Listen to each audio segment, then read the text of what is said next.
عربی میں روزے کو صوم کہتے ہیں، اور اس کا معنی ہے امساک یعنی رکنا۔ شریعت اسلامیہ میں کھانے پینے اور عمل زوج یعنی ازدواجی زندگی کے عمل سے رکنا، اس کو جو ہے وہ روزہ کہا گیا ہے۔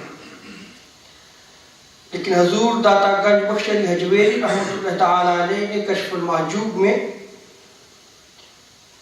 رکے رہنے کی یعنی رکنا، اس کی بہت ساری شرائط جو ہے وہ آپ نے بیان کی ہیں، جیسے آنکھ کو برائی دیکھنے سے روکنا، یہ بھی روزہ ہے۔ زبان کو بےہودہ گفتگو سے روکنا، یہ بھی روزہ ہے۔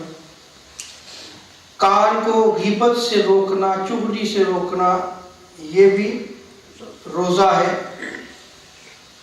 یہاں تک کہ تمام جسم کو اللہ تبارک و تعالیٰ کے حکم کی مخالفت سے روکنا روزہ ہے، یعنی جس سے رب تعالیٰ نے منع کیا ہے اس سے رک جانا، اس کا معنی جو ہے وہ امساک، رکنا ہے۔